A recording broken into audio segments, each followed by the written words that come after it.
this is what it comes with. Got the little screwdriver, this thing, which I'm probably not going to use. Screws, the little transformer thing that goes into the doorbell itself, the chimer. And then this is the angle piece that it comes with. My friend wants a bigger angle, so he got this bigger one. I don't know if that's gonna really work, but we're gonna try it. And then all you're really gonna need is a screwdriver and turn the power off. So I already turned the power off. I'm either gonna use a Phillips 0, 1, or 2, depending on how big these screws are. Screwing it into the house, into the wood trim outside is probably gonna be a 0 or a 1. So let's just jump right in and get to it. Alright, so first I'm gonna install this two front end trans, which is gonna be the right one and the middle one.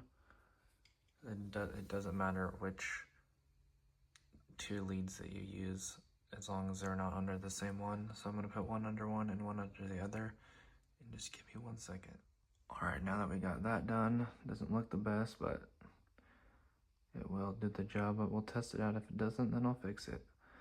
So we got one under the middle one under the right one. Leave the cover off for now. Then here is the doorbell itself. I'm just going to unscrew this and then unscrew it from the back. So stand by.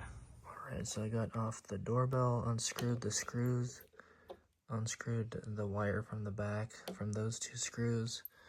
Unfortunately, this doesn't work with anything. Like, I don't know how that's going to stay on top of that, or nothing works. So I'm just going to use the one that it came with here.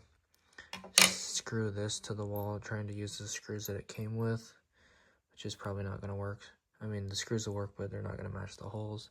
So I'm going to go screw this to the wall real quick, and then I will walk out and screw the wires to the back of this. Probably just doesn't matter which, left or right. And then I really think that's it, besides putting on the cover screw on the bottom and throwing the cover on. So let's go do this part real quick.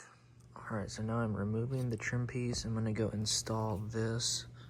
I already installed the bracket right here.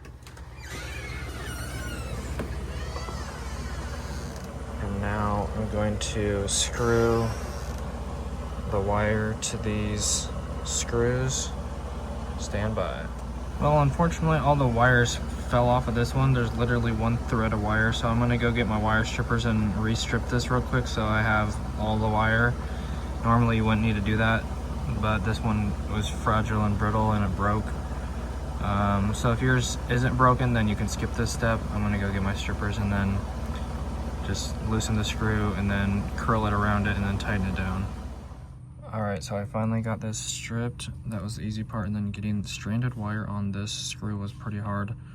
I suggest probably stripping a little bit more if you're having to re-strip it.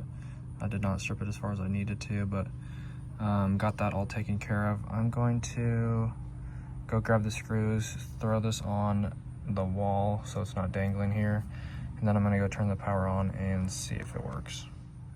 Alright, so this is what it'll look like once you get the screw in there and the screw in there. Just gently push the camera back inside with the wire along with it. You get the wire folded up nicely behind the camera, make sure no wires are pinched. Alright, so once you're done, go ahead and turn the power back on. Alright, if all goes well, your doorbell should be lit up. Make sure to put on the trim piece like so, and then put in the security screw on the bottom. I lost mine, so I'll figure out where that's at, but there you go. Hopefully this helped you guys. Thanks for watching. Make sure to like and subscribe. See you guys in the next one. Peace. All right, guys, I did find the security screw. There you have it. All done. Go ahead and throw the cover back on, and now you're actually done. All right, so this is what it's gonna look like in this scenario. So to activate it, download the Ring app, and then on the bottom of the box, there's gonna be a QR code, and then just go stand next to it, and it'll walk you through the steps to connect to your Wi-Fi and stuff like that. So easy a caveman could do it.